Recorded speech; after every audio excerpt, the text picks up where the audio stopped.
Hello and welcome. This is the Musings of a Sanguine Christian Woman. I am Ade Oluwa, and continuing on the Bahubali series, I'm doing a theme analysis, or shall we say theme and lessons analysis, and so on and so forth, things like that. So I wouldn't say this is a review, like I've said before, and speaking of podcasts, I think everybody should have a podcast. It's not until you have people listening to you that you have a podcast. I think it helps, because then you get to say what is on your mind, right? And having a podcast these days is not even expensive. Just, find a podcast like Spotify for podcasters and start talking. That's it. And it's just start talking. Sometimes it helps you actually learn how to express yourself, especially if you're somebody that struggles with that, if you're a quiet person and you don't like to talk in public, it's also an avenue to speak your mind. And when you speak your mind, you're able to let out some things so that some other good stuff can come into your life, so to speak. All right, that being said, I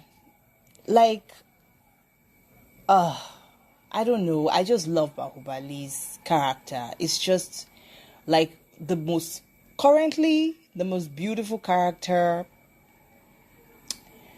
after God himself, Jesus Christ, and I guess my father. But in terms of character, something to study, that guy is just amazing.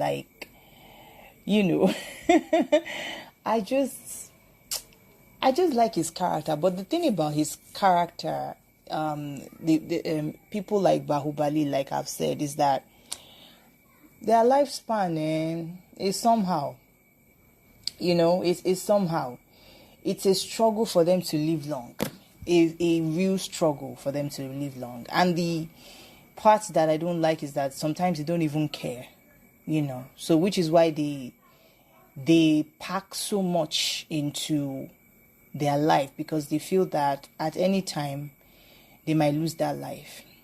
Anyway, so in this episode, I'm going to be talking on the theme Bahubali and his wife.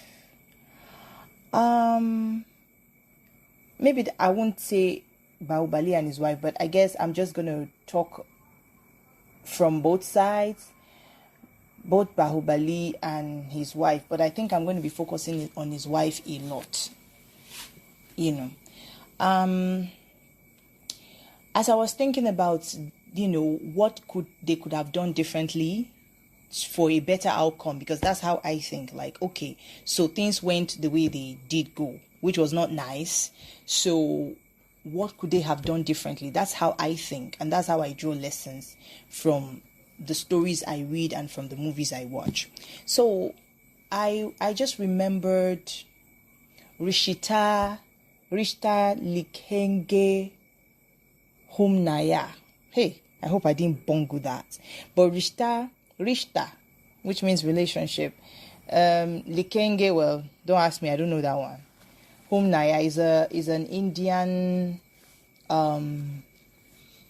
series, drama, I won't say drama, but TV series, about a 31-year-old woman who, in contemporary times, like our time, not historical, like our time, a 31-year-old who was appointed the guardian, like guard and guide, and bodyguard and protector and just about everything you can think about, of a prince until he's made king, right? And the reason was that his parents, he and his parents were involved in an accident. The boy survived. He was 9 years old at the time. And the heroine of the story was 21, thereabout, 2021, thereabout. And the king found out that there was a conspiracy, that the accident was not an accident, but it was actually an assassination attempt. His wife died immediately. He survived for a while until he could hand over the protection of his son to somebody he trusts. And because the person who had something to do with that attempt was still going to go after his son's life, and that person is a family member. Do you know how crazy that is? When your family, I mean, I know that happens, but it's one thing for you to know that it happens, another thing for it to, be a thing. So it was one of the family members, and he had to get somebody else from the warrior clan. Like in that family, they are a family of warriors, from so many generations. And so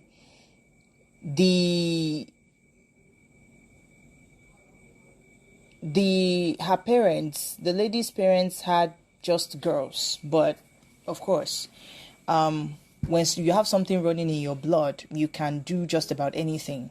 So she's from the Shatrani. That's what they call a female warrior, Shatrani clan. So she was given the responsibility to take care of the business, the family business, to protect the throne, to protect the boy.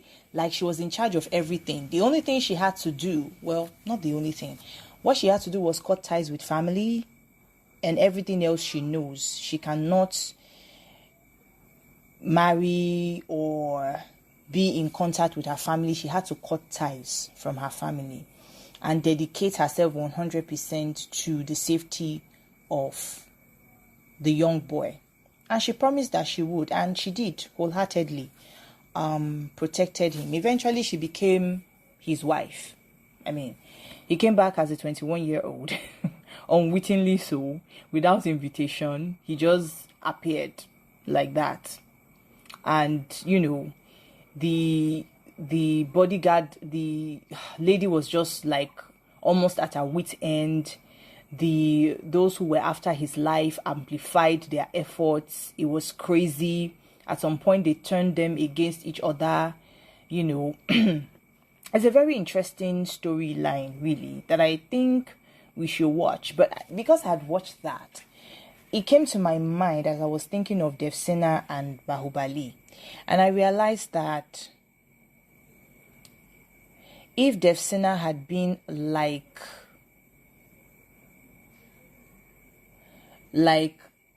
the other heroine I was talking about, who was like a god, she could have made herself his god, right? What happened to him would not have happened to him. I mean, it would take a while. He, on the other hand, he can't go against his family. It's going to be very hard because he's a very loving man. But you are from the outside. You don't give a flying fig what they think. You have a husband to protect. Like, if her husband dies, she's the one who will be wearing white. Everybody else will move on with their life, assuming they don't kill her as well. So,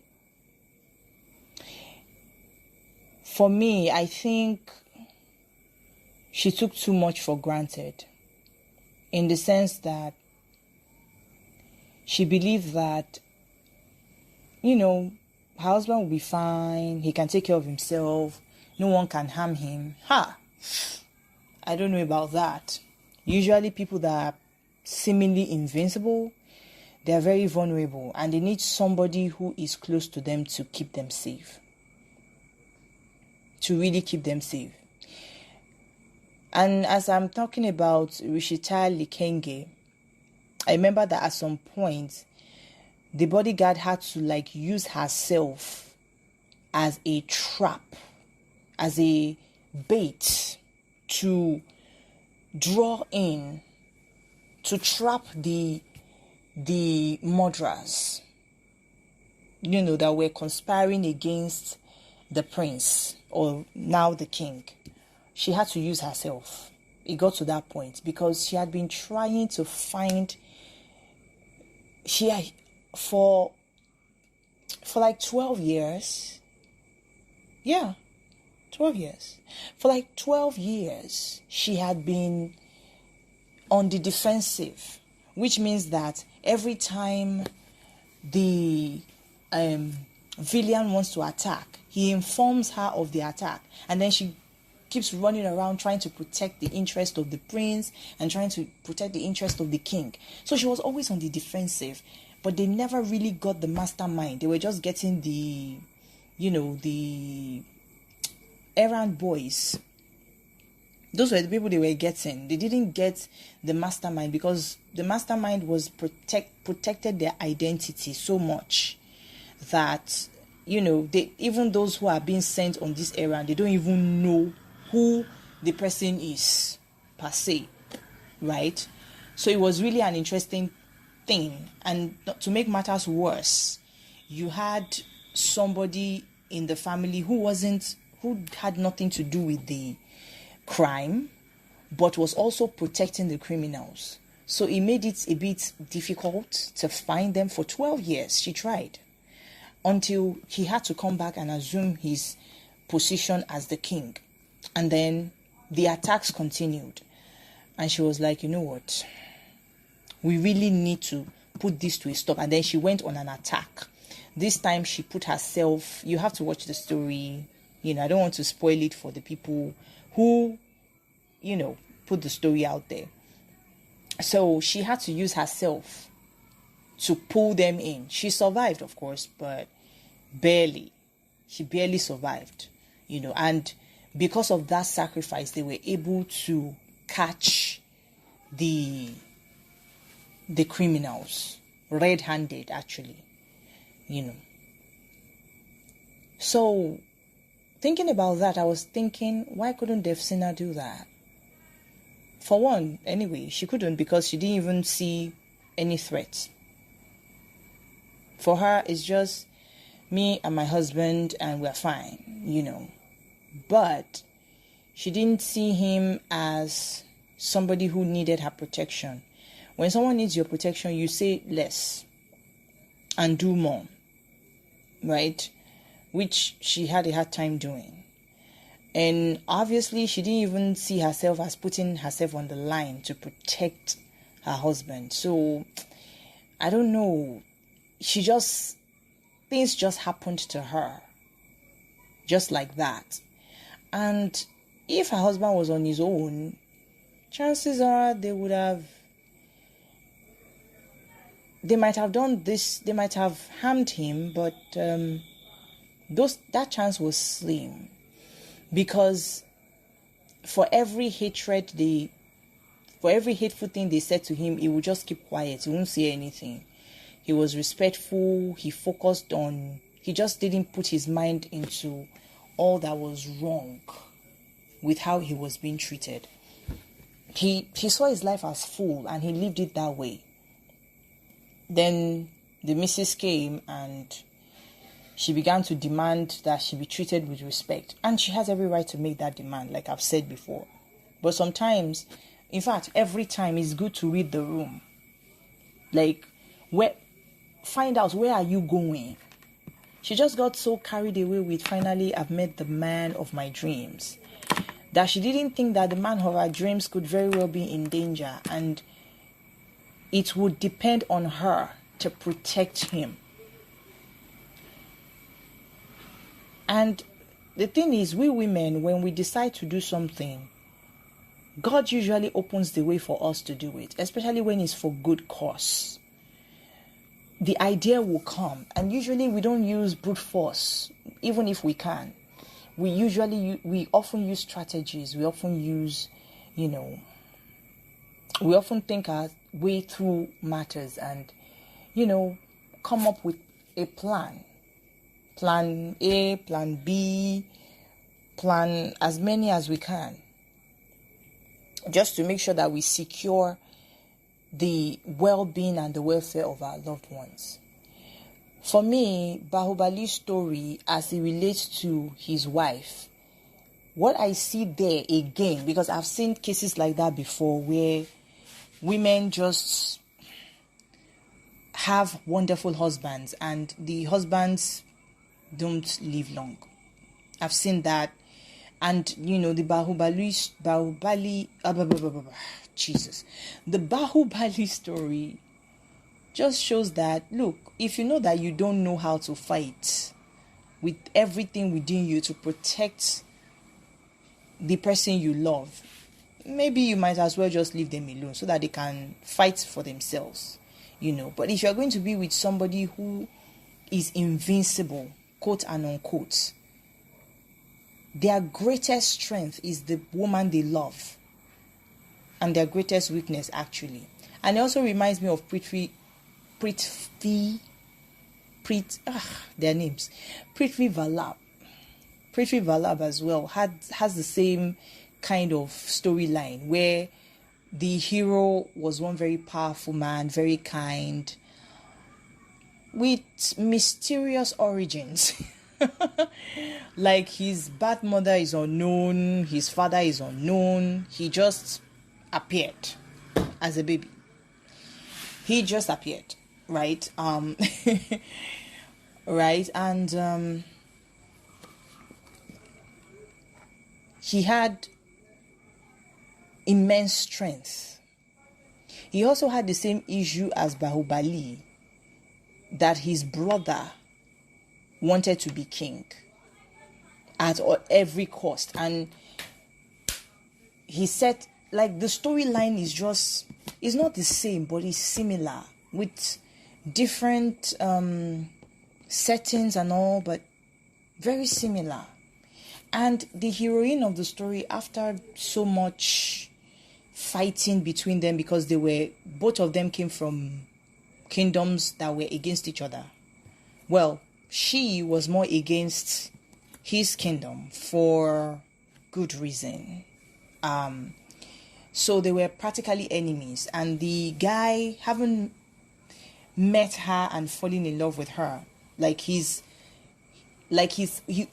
knew who he was going to be with. He'd already seen her. He had molded an image of her, right? Down to the nose ring, down to the necklace. Like, if I know anything about the princesses of those days, whatever jewelry they have cannot be replicated.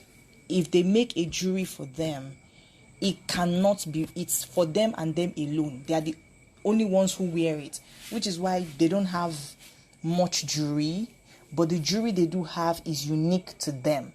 Like, when you see that jewelry, you know that this is one of a kind for the princess alone. And this guy just had a vision, I think, of who he was going to marry, and he was looking for her. Like, he had molded her, the hair, the eyes. Well, he couldn't get the eyes, obviously, because it was an image hewed from stone. He got the nose, he got the features were just hers.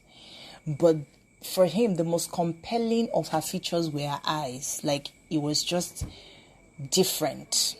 It was kind of gray-green. Yeah, gray-green, more or less. Yeah, gray-green. That was the color of her eyes. And so when he saw her, and she was there to wreak havoc to his kingdom, when he saw her, he just like, there you are, finally. And he just went into a haze, like he was just practically gawking at her, Eventually, they settled, and she took it upon herself to protect him. When she found out about his weakness, she took it upon herself to protect him, to be his shield, to be his armor. right? To make sure that a situation that could put his life in danger, she was the one who took it upon herself. And they argued over that. Like, you can't, like, she decided to be the mole in the enemy camp that they were both fighting. And the guy was like, no, you can't do that. I won't allow you. And I'm like, dude, I don't think you have a choice in the matter. You know this woman, you don't get to tell her what to do. She will do what she wants to do anyways. So eventually they ended up protecting each other, sort of. It was very interesting to watch. I was very sorry when the story did not, it concluded quickly. And that story was just the beginning, like where it ended. It's just like half of the story is just being told. Like the story is just about to begin. They might continue that story later, but I don't think they will get the casts together. Maybe a different cast with a different storyline, but sort of like a sequel, because that story wasn't finished at all, but they concluded it nicely. So what am I saying in essence? If you want something good, learn to protect it. And a lot of times it means restraining yourself. It means giving up some things just to see that the one you care about is safe and sound. That means you have to restrain yourself. You have to watch your words. You have to watch your movement. And you have to be very watchful as well. You have to be very vigilant. You have to do your research. You have to do your findings to make sure that the man you love that probably even loves you more than you even love him gets to live long and well and to fulfill his purpose.